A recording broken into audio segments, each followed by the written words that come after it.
নমস্কাৰ আপোনালোকে ইতিমধ্যে গম পাইছে যে বুধবাৰে নিশা 1:45 মান বজাত অধিবক্তা নম্ৰতা বৰা এক দুৰ্ঘটনাত সংঘটিত হৈ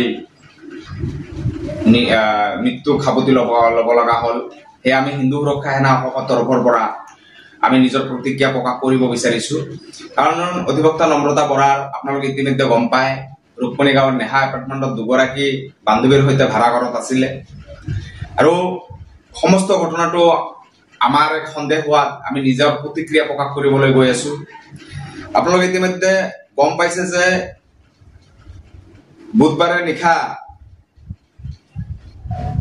ইডিএফৰ বিধায়কৰ কাছিমৰ পুত্ৰ আয়াতুল ইছলাম হক চৌধুৰী, বাহন চালক ইছলাম হক চৌধুৰী, মৃগাংক বৰা, গায়ত্ৰী বৰা আৰু प्रज्ञा दिहिंगियाय राति 1:45 बजात কি এনেকুৱা জৰুৰী কাম ওলালে যে শিলঙলৈকে ইহতে যাব লগা হল। আমাৰ এক নম্বৰ সন্দেহ।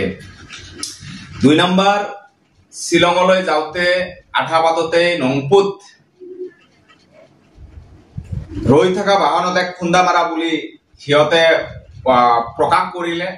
কিন্তু আমাৰ 2 নম্বৰ সন্দেহ, ৰৈ থকা বাহনত যদি এখন বাহন যদি খুন্দা মাৰে তাৰ আগৰ ভাগখিনি ড্যামেজ হব, কিন্তু পিছফালৰ সিটত লেফট সাইডে যত নম্ৰতাই বহি আছিলে তাতে কি এনেকুৱা ড্যামেজ হয় আমি সন্দেহ প্ৰকাশ কৰিছো। আমাৰ 3 নম্বৰ সন্দেহ, বাহনখনত চালক সহকাৰে 5জন ব্যক্তি আছিলে, কিন্তু কেৱল নম্ৰতা বৰাৰেই আঘাত হল বাতেও মৃত্যু খাবতি লগা হল। এই ধৰনেৰ দুৰ্ঘটনা আমি সন্দেহ প্ৰকাশ কৰেছি। 3 নম্বৰ সন্দেহ।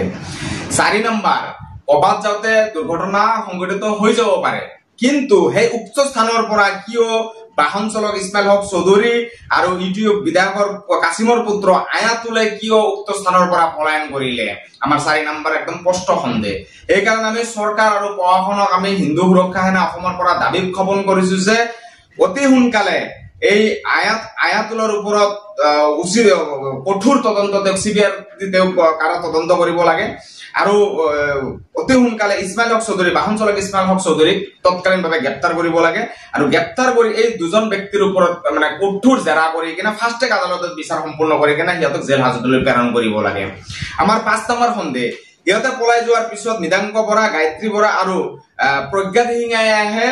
আমি যিখিনি খবৰ লাভ কৰিছো অধিবক্তা নম্ৰতা বৰাক নংপুত সিভিল মেডিকেললৈ চিকিৎসাৰ বাবে লৈ যোৱা হৈছিল, কিন্তু চিকিৎসকে তাতে মৃত বুলি ঘোষণা কৰিছিলে।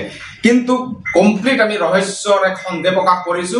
এখানে সমস্ত ঘটনাটো উচিত তদন্ত কৰি দোষীক কঠোৰ শাস্তি গ্ৰহণ কৰিব লাগে।